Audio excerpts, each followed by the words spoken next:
Halo semuanya. Jadi hari itu kita mau wawancara kepada salah satu driver ojek online. Jadi hari itu temanya adalah solusi mobilitas atau masalah baru. Yes, oke. Kalau gitu kita akan lanjut wawancara pada driver ojek online. Dadah. Halo. Ya. Jadi hari ini kita akan lanjut wawancara. Ya. Jadi udah ketemu sama narasumbernya nih, dengan Bapak siapa, Pak? Boleh kasih tahu, Pak? Saya, Iya. namanya Ci Umar. Oke, Bapak Ciumar. Mungkin boleh Bapak jelasin, pernah nggak sih Bapak mengalami kemacetan itu gara-gara driver yang meningkat di jalanan itu? Boleh dijawab, Bapak? Ya, kalau driver ini harus pakai jaket seragam dari kantor. Nah, kalau ojek-ojek biasa, ya bebas, ya gitu aja. Selama Bapak jadi driver ojek online, udah pernah mengalami resiko kecelakaan, Pak? Iya. Yang pernah Bapak alami atau belum? Belum pernah. Ya, kalau ketemu ya biasa-biasa aja, sama-sama ojol gitu. Ya. Dari yang udah dua pertanyaan sebelumnya tadi itu, selanjutnya nanti kami pengen nanya tentang persaingan kerja nih, Pak, tentang apa sih konflik yang dialami antara driver ojek online dengan ojek pangkalan biasa. Apakah pernah mengalami kejadian tersebut, Pak? Apanya?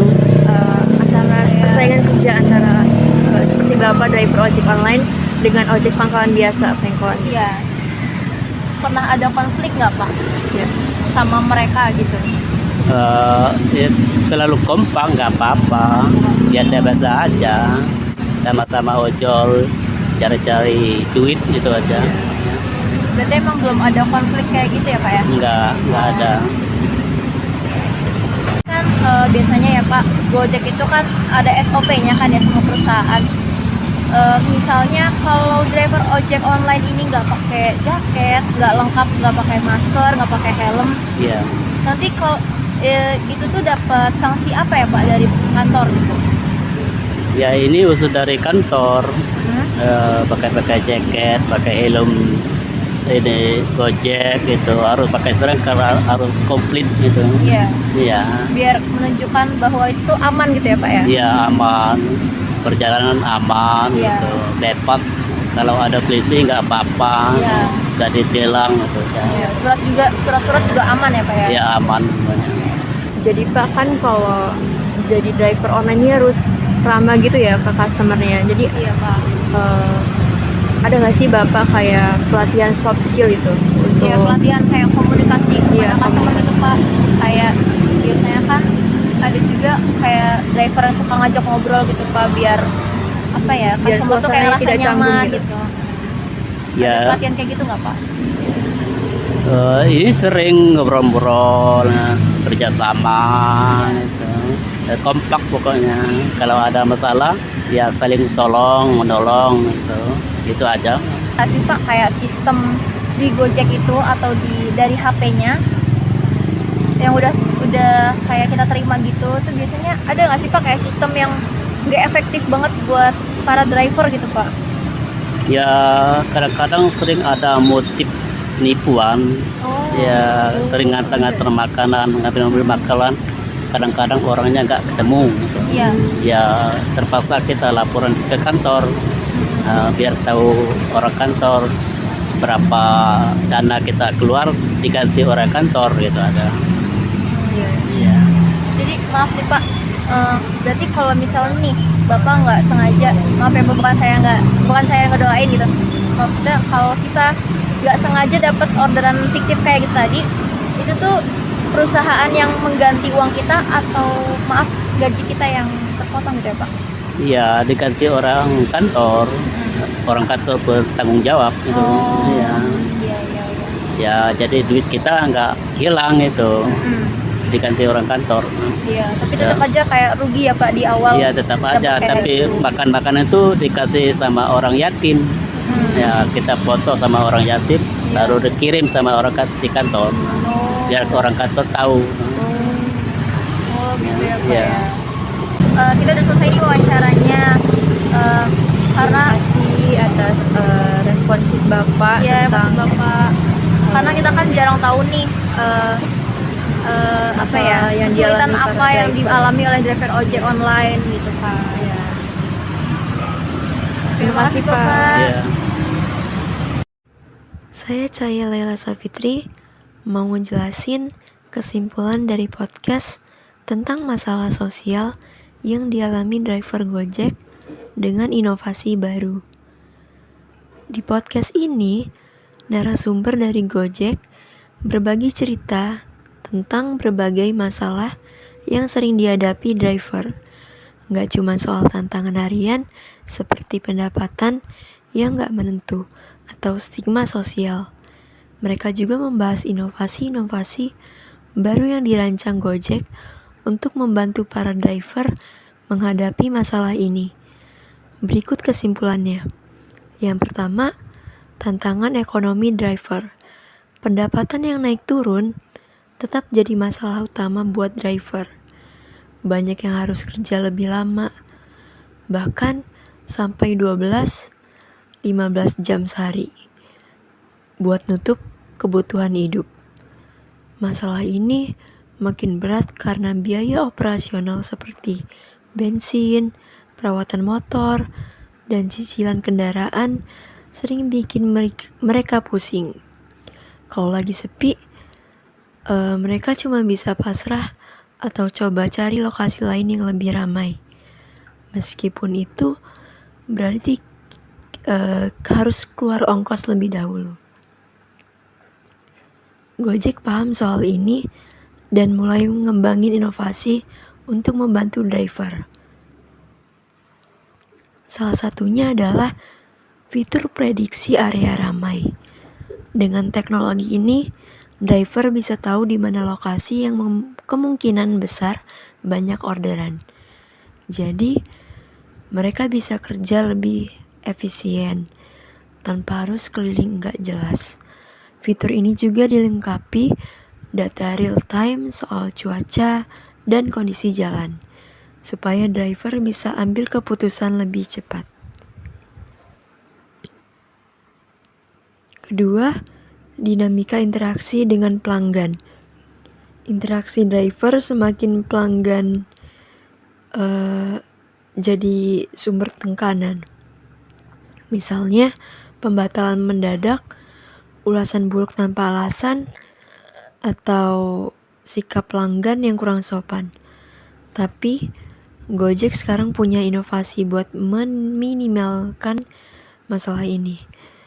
Ada sistem rating 2 arah, di mana bukan cuma pelanggan yang bisa kasih ulasan ke driver, tapi driver juga bisa menilai pengalaman mereka dengan pelanggan. Dengan begini, pelanggan yang sering bikin masalah juga bisa kena evaluasi dan driver jadi lebih terlindungi. Selain itu, ada program baru namanya Gojek Pro, semacam penghargaan buat driver yang punya performa bagus. Driver yang masuk kategori ini bakal dapat keuntungan khusus, kayak prioritas untuk dapat orderan di area ramai, diskon bensin di mitra pom bensin, atau kuota internet lebih murah. Inovasi ini jadi motivasi buat driver buat harus meningkatkan pelayanan mereka. Ketiga, stigma sosial terhadap profesi driver. Masalah stigma sosial juga masih jadi tantangan besar. Banyak orang yang masih memandang remeh profesi ini. Padahal driver kerja keras banget buat keluarganya. Lewat podcast ini, narasumber cerita soal langkah baru yang diambil Gojek buat mengubah persepsi masyarakat. Salah satunya adalah kampanye sosial bertajuk Cerita di Balik Jaket, yang mengangkat kisah-kisah inspiratif para driver. Kampanye ini nggak cuma ditampilkan di media sosial, tapi juga melalui kolaborasi dengan influencer dan komunitas lokal. Tujuannya biar masyarakat lebih paham bahwa di balik helm dan jaket driver ada perjuangan dan cerita hidup yang gak kalah hebat. Keempat, masalah kesehatan dan keamanan. Driver sering banget kerja dalam kondisi cuaca yang gak menentu. Dari hujan deras sampai panas terik, belum lagi risiko kecelakaan di jalan. Nah, Gojek baru-baru ini meluncurkan program inovatif bernama Safe Ride yang menggabungkan teknologi dengan edukasi. Safe Ride punya 2 fitur utama. Kesatu, peringatan kecepatan otomatis. Kalau driver ngebut di atas batas aman, aplikasinya bakal kasih notifikasi supaya mereka lebih hati-hati. Yang kedua, asuransi kecelakaan gratis. Tiap driver otomatis terdapat dalam asuransi ini tanpa perlu bayar biaya tambahan. Kalau terjadi kecelakaan, mereka bisa langsung klaim tanpa proses ribet. Selain itu, Gojek juga mulai rutin ngadain kelas kesehatan buat driver. Kayak pelatihan soal postur tubuh saat berkendara biar gak gampang pegal atau cedera. Kelima, inovasi baru untuk meningkatkan pendapatan. Gojek juga gak berhenti di situ. Mereka bikin beberapa inovasi yang fokus meningkatkan pendapatan driver. Di antaranya fitur multi-order.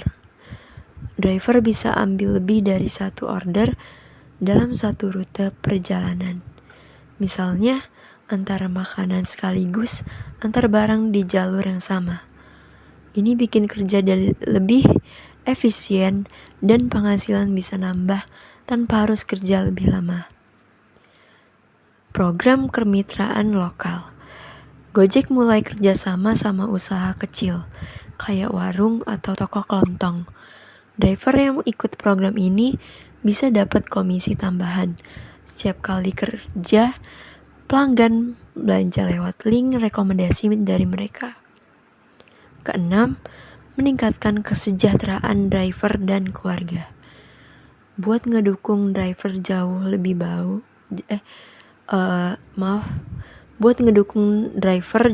baik, Gojek juga memperkenalkan program baru yang fokus kesejahteraan keluarga driver. Ada Gojek Academy, sebuah platform pelatihan online yang gak cuma buat driver, tapi juga buat anggota keluarga mereka. Di sini mereka bisa belajar keterampilan baru, kayak pemasaran digital, bisnis kecil-kecilan, atau bahkan coding dasar. Gojek juga mulai menyediakan beasiswa pendidikan buat anak-anak driver yang berprestasi. Ini juga bukti nyata kalau perusahaan gak cuma mikirin driver sebagai tenaga kerja, tapi juga peduli masa depan sama keluarga mereka. Ketujuh, apa yang kita bisa lakukan? Dari sisi pelanggan, kita juga bisa bantu driver dengan cara sederhana. Misalnya, kalau pesanan datangnya lama, coba lebih sabar. Mungkin driver lagi macet atau ada kendala di jalan. Kasih ulasan positif kalau pelayanannya bagus, atau tips kecil sebagai bentuk apresiasi. Jangan buru-buru cancel pesanan kalau nggak ada alasan penting. Hal kecil kayak gini bisa bikin perbedaan besar buat keseharian mereka. Kesimpulan akhirnya, jadi lewat podcast ini kita bisa ngerti bahwa profesi driver itu penuh tantangan, tapi mereka tetap menjalani dengan semangat dan tanggung jawab. Dengan adanya inovasi baru dari Gojek, kayak fitur prediksi area ramai, Safe Ride, kampanye, cerita di balik jaket, dan program kesejahteraan keluarga, harapannya driver bisa lebih terbantu menghadapi masalah sosial dan ekonomi yang mereka alami. Sebagai pelanggan, kita juga punya peran besar buat mendukung profesi mereka. Sekecil apapun apresiasi yang kita kasih, itu bakal sangat berarti. Semoga kedepannya profesi driver bisa lebih dihargai dan memberikan masa depan yang lebih baik untuk mereka dan keluarga mereka.